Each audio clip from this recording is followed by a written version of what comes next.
When he spoke yesterday, he apologised for the red card. No excuse, because I don't want an excuse. It happened. It was obvious. It wasn't public. Everybody saw it. So, and that he gave me the red card for this, absolutely okay. Really. Send him away. Fine. But before the goals City scored, the disallowed goal in there, I'm not sure you can be in a better position to see that it was a corner. And again, I know about our role in public and how difficult it is to be a ref. Oh my God, I know that. And I am a ref 5 times a week in different situations. Yes, more body contact allowed, that's England, fine, blah, blah, blah. But you cannot let all these things happen where both managers go. When I spoke to around the disallowed goal, I went to Pep and we spoke. And I said, that was a foul. He said, yeah, of course it was a foul, but it was a foul there, and there. He's right. That's exactly how we saw it. So why would you have this? The hectic, that's why it was so hectic. So he apologises down on one hand, then the other hand still tries to justify his part in what we saw.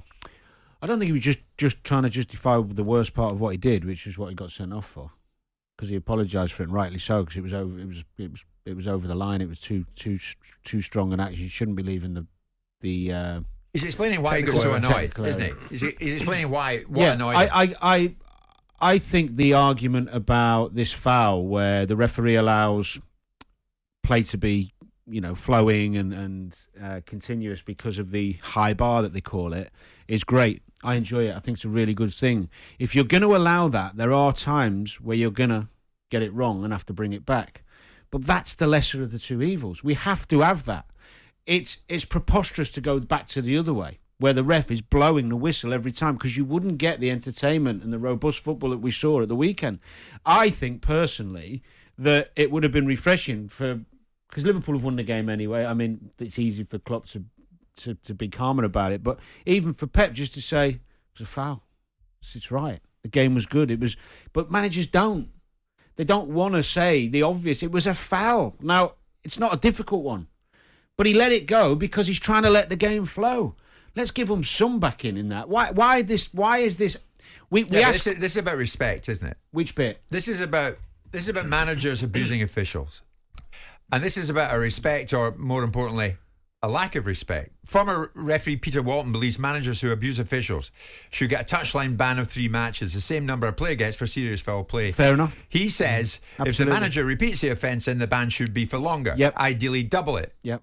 Do you know what 6 game. Chris Sutton suggests a 10-game ban would act as a strong deterrent. Do you know what I don't get, Jim? This is about not respecting the official. So we used to have a thing, or they used to have a thing all the time, and we had our chat. The refs would come in and speak to the players about behaviour and certain things.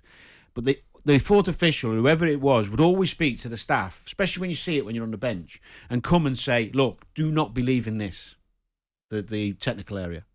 Don't leave. It was a constant theme about not leaving the technical area.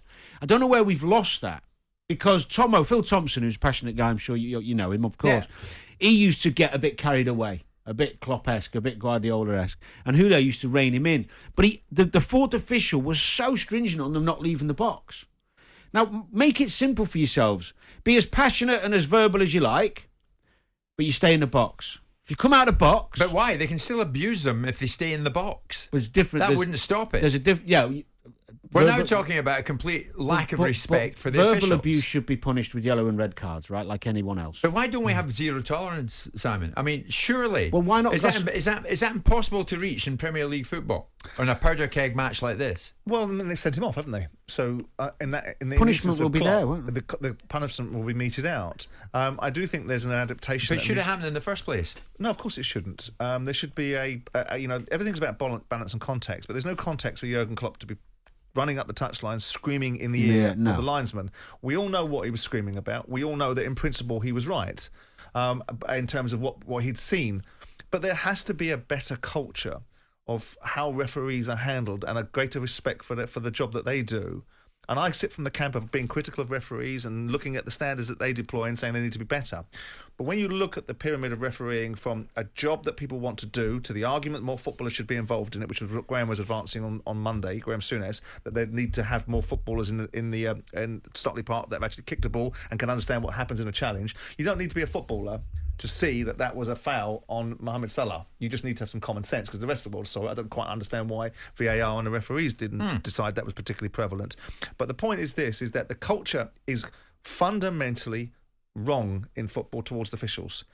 And if you're going to have the bottom of the tree with referees on the grassroots, the fabric of football in this country that brings young players through, gives people a social opportunity in life, and they're getting punched in the face all the way up to the guy at the top of the tree screaming, then there has to be a sea change in how we deal with the profession of refereeing in this country. Yeah. Otherwise, we're going to have a situation where there's not enough quality. We've already got it.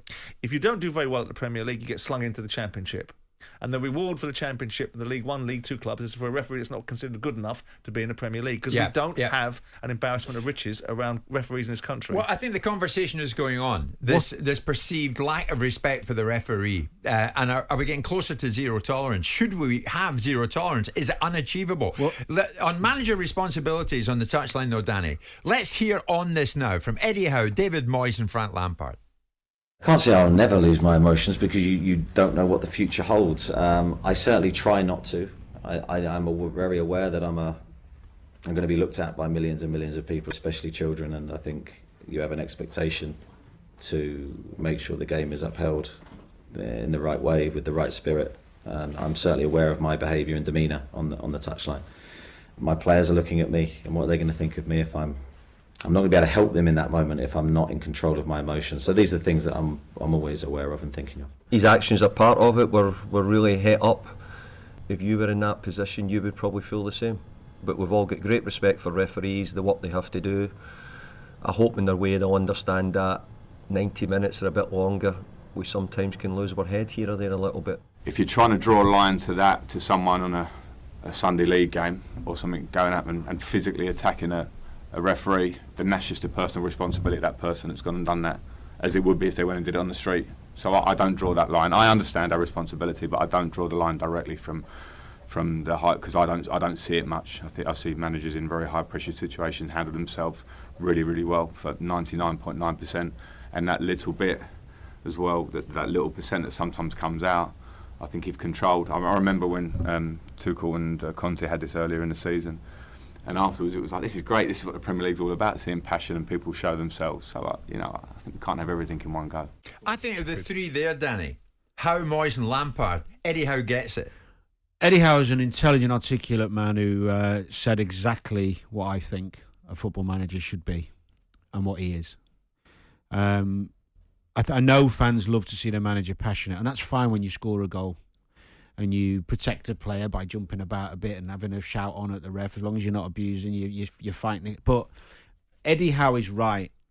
You have a responsibility, and you're a leader. Right. And if the players are looking across and seeing your manager behaving appropriately and erratically, then the players are likely to do that. And you can't be influencing your players positively while you're behaving that way. That's Eddie Howe's message. And what a brilliant message. And one great example of Eddie Howe of practicing what he preaches. I mean, if you've ever seen a more Stonewall penalty than Callum Wilson being brought down by Varane at the weekend. Good point, true. He mentioned it in one sentence, and then moved on. Yeah. I mean, what? I would be apoplectic. But David Moyes is saying there, in the course of battle, people like us can lose our heads. That's just the way it is. No, maybe not. Maybe not. Eddie Howe's saying, no, we have a responsibility to kids. Now, I know a lot of people around the country go, turn it up. It's the Premier League. This was Liverpool, Manchester City.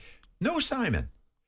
I don't think it's easy. It's too easy for Klopp to say, yeah, of course, I accept. It was a red card. And then he goes on to say, and even you were saying, we all knew it was a foul. Well, it wasn't given. Get on with it. No, that's absolutely right, and that's what you have to accept. I mean, there's also in the conversation, we can bring Guardiola into it, because his behaviour wasn't exactly exemplary. No. When you've got a referee coming off the pitch to go to that undignified space of being told by VAR he's got it wrong on the pitch, go look at the screen. He's already got 50,000 people in the stadium looking at him, going, you got it wrong, look at the screen.